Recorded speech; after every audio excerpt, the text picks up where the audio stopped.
All right. You are pure possibility, infinite possibility. That's what we are. How much are we missing by just remaining in the same old story of who and what we thought we were as limited beings, as separate beings? How much of that story do you retell yourself every single day? When you are unlimited, when you can affirm the unlimited power of Spirit within you each and every moment, even when it doesn't seem possible. So about a week ago, I came down with the flu.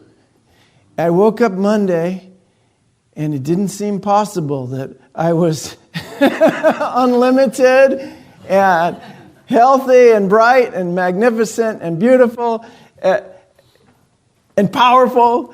It seemed like I was limited to this body experience because that's where my focus went. All of my focus went to that. Oh, gee, how high is my fever this morning? Or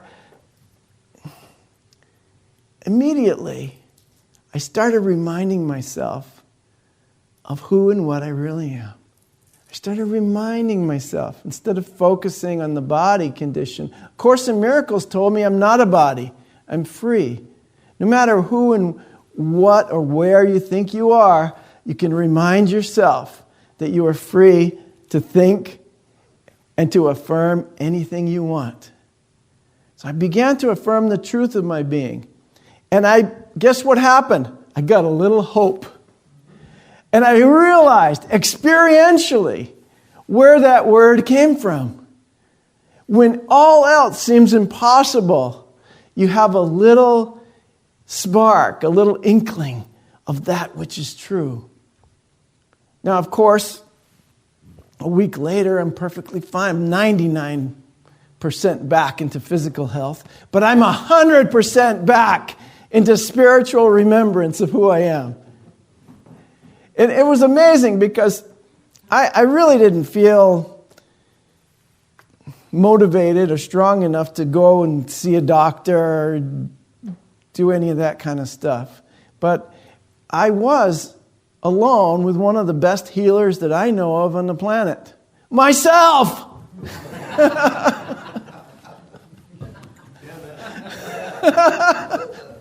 So I shut off the TV and the radio and the iPad and locked the door, and I began doing Reiki treatments on myself.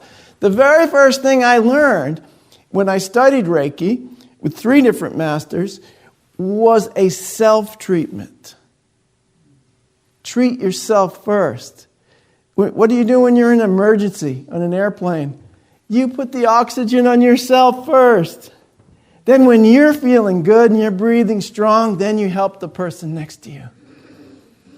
Same thing in life. When you're not feeling like there's any hope, get that hope back. What did Jesus say to one? He went around healing everybody except this one person. I think that person must have been me. He said, "Physician, heal thyself." Oh, come on, dude. I came to you for the healing. Get out of here. Go heal yourself. See, that needed to be in the scripture. That needed to be an experience because so many people want somebody else to do it. And you want to find that magic pill. And you want to find that magic system and that magic process that's going to make it all right. Listen to me. It's already all right. Everything in the universe is perfect. The reality of you is perfection and health and power and peace. The reality of you is a child of God.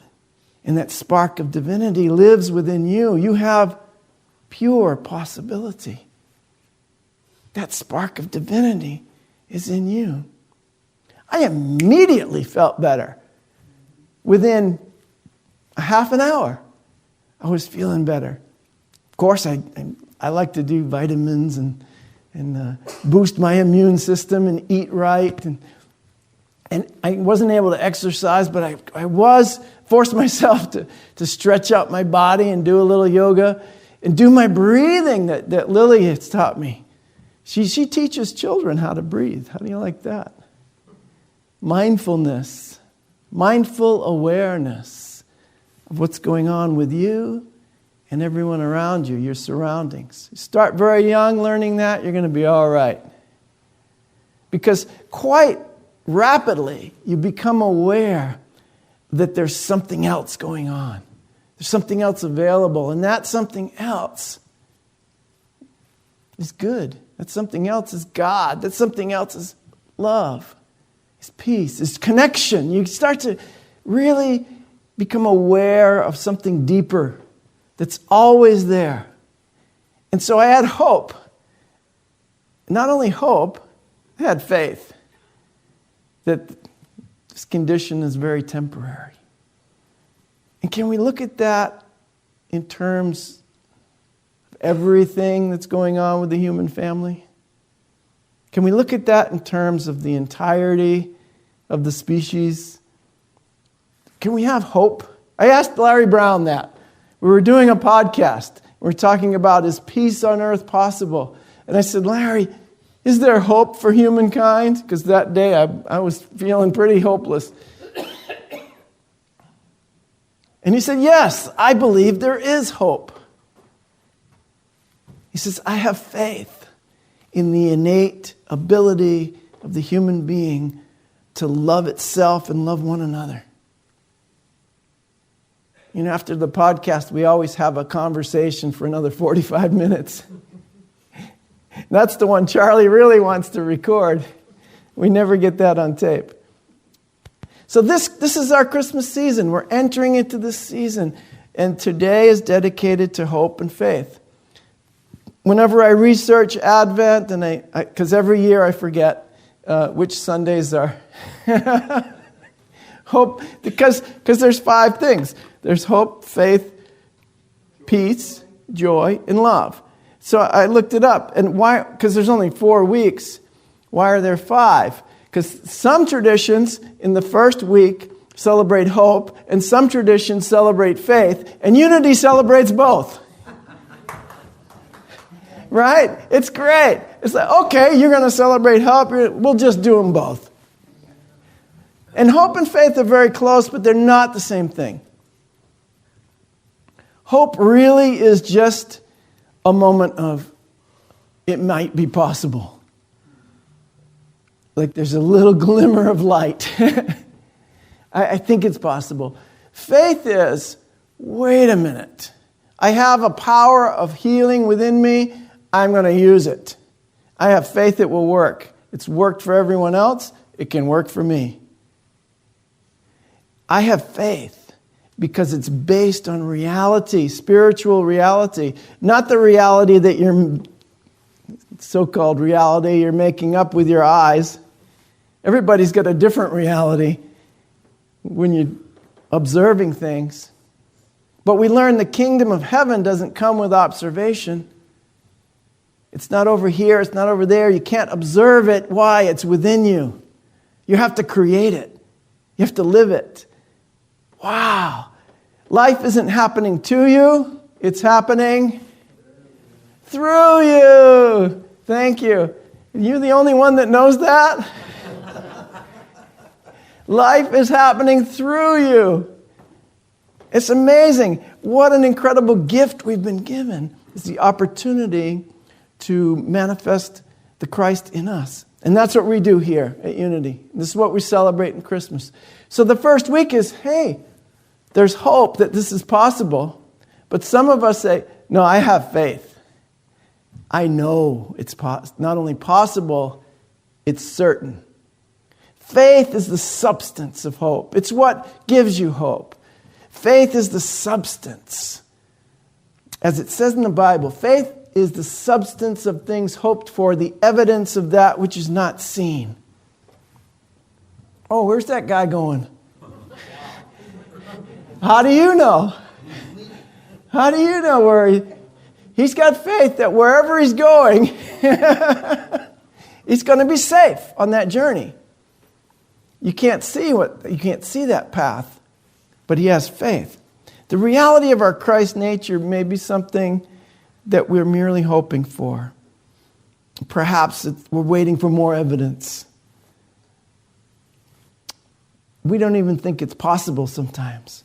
But let our faith be the evidence as we celebrate the season of the Christ in us. Let us be the evidence for one another of our greatness. Let faith be the evidence of our healing and wholeness. Charles Fillmore said, faith is the perceiving power of the mind linked with the power to shape substance. Oh, so I'm not believing in something that's impossible. It's not there. It's impossible to a mind that is limited. But if it's your power to perceive what? Reality. Perceive the truth. Perceive oneness, connection, all the things that are going on in the spiritual realm. Can you perceive that? Yes, but not with the 5 senses you've been using. You have to use your spiritual sense.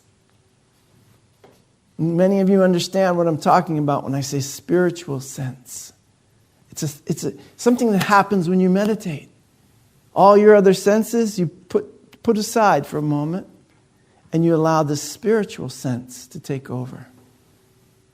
Spiritual sense is how we perceive, and we shape or manifest the substance, the spiritual substance, into our highest and best through faith. Faith, according to Martin Luther King, is taking that first step even though you can't see the whole staircase. Or if you live on Cape Cod, you might not see the end of the boardwalk. It might be all foggy and you think you're going to walk off into the ocean. Just keep walking. See what happens. One step at a time. You have faith because you're there. You're walking. You're on solid ground. Why? Because you've taken that step. If you never take that step, you'll never know. Oh, I took that step and I fell into the ocean. But I learned I knew how to swim. So I have faith that I can swim too. Okay, so recognizing the Christ is the same process. We've been taught for a long time that we're small, that we're separate, that we're limited, or even sinful. Many of us come from religions that taught us that we were innately sinful. Unity teaches your original innocence. You were born innocent, and you remain innocent. You can't sin against the all that is. You cannot really sin against reality. You're not going to change reality one bit. But the one who's getting affected is you and those around you by your mistaken identity, your mistake of who you are. So our process is a process of recognizing the Christ in us. And it takes many steps. It doesn't happen overnight. So it takes a little faith to come into the awareness of who we are. But as we take each step, the way gets clearer, the way opens up to us. I like this one because it's the Father with His Son, and He's showing Him the way. As He walks along the way appears. Rumi, faith is the substance of your choice. So as I choose to walk toward the light appears. As I choose to participate in my own healing, I am healed. Just amazing. When I participate in the separation and in the sickness, I generally stay there for a while. But when I participate in the healing, something speeds up. I'm communicating with the divine. I'm communicating with all that is, with reality. So faith is the substance of your choice. It's the substance of the hope that you acquire along the way. Having taken one step based on faith, you gain strength, you gain hope, you gain encouragement that the goal of your journey is possible. One step in that direction, and you'll want to take another one. and another and another. Pretty soon you'll be running into the unknown, into the pure possibilities of who you can be. Through your faith, you've gained evidence in the reality of Christ within you. And you've gained evidence in the unseen. So, it is equally important that we remember that faith is also the substance of the unseen. What do we actually hope for? Remember our opening prayer, the statement, I bring into manifestation my world from what? The pure substance of love. I bring into manifestation my world according to the pure substance of love. If you can keep that. Annie, you remembered, I have arrived, I am at home. If we can remember, I bring into manifestation my world. By the pure substance of love, our world will manifest from that substance. We're going to manifest something. That's a given. You're a powerful being, and you're creating the world that you live in. What are you manifesting? Is it in alignment with your heart, what you really want? Is it in alignment with your mind, what you really believe? Is it in alignment with your emotions, what you really feel? I bring into manifestation my world. I bring it into manifestation. The Christ in me is manifesting through the pure substance of love. So it would be reasonable to say, if there's a substance of love, there must also be a substance of hope. There must also be a substance of peace, a substance of joy, and so forth. So divine substance can take many different aspects.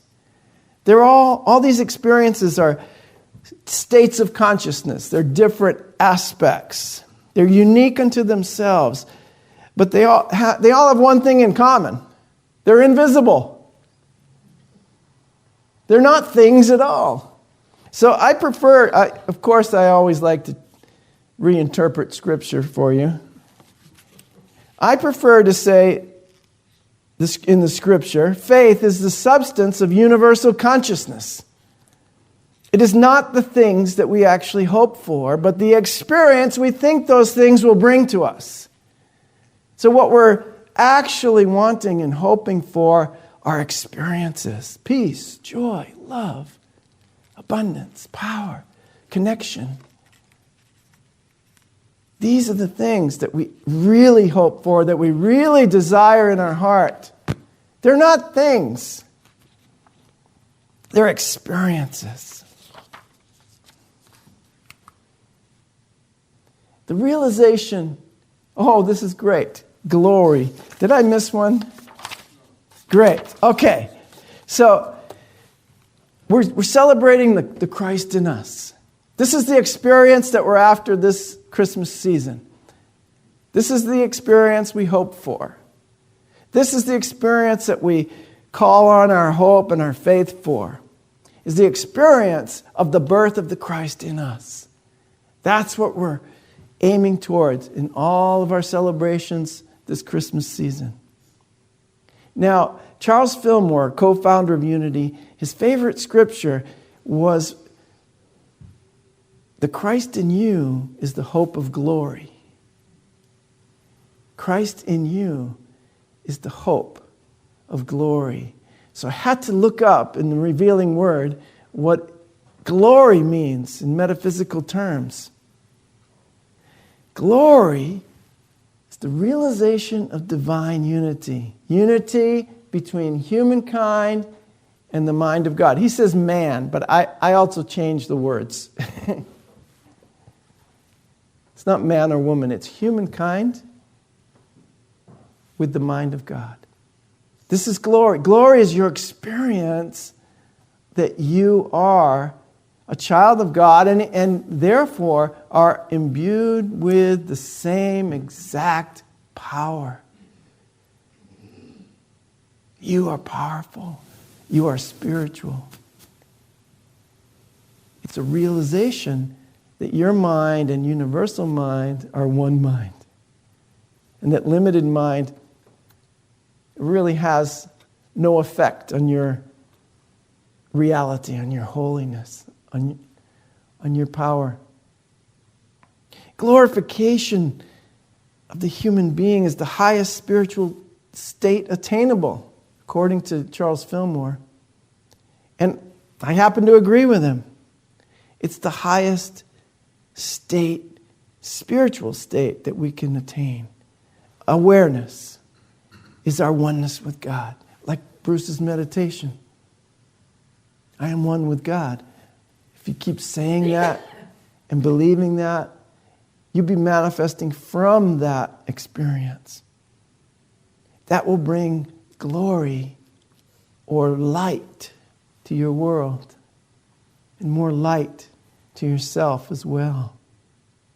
So as we enter into the Christmas season, remember, we're not just celebrating the birth of Jesus, we're celebrating the birth of the Christ in us. And we know it's a process, so be gentle with yourself this season. Listen to the voice for Christ within you, and all you have to do is have a little faith. I love you guys.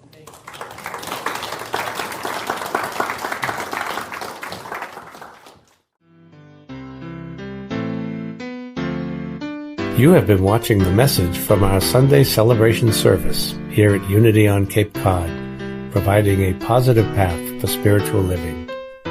Please join us every Sunday morning at 10 a.m.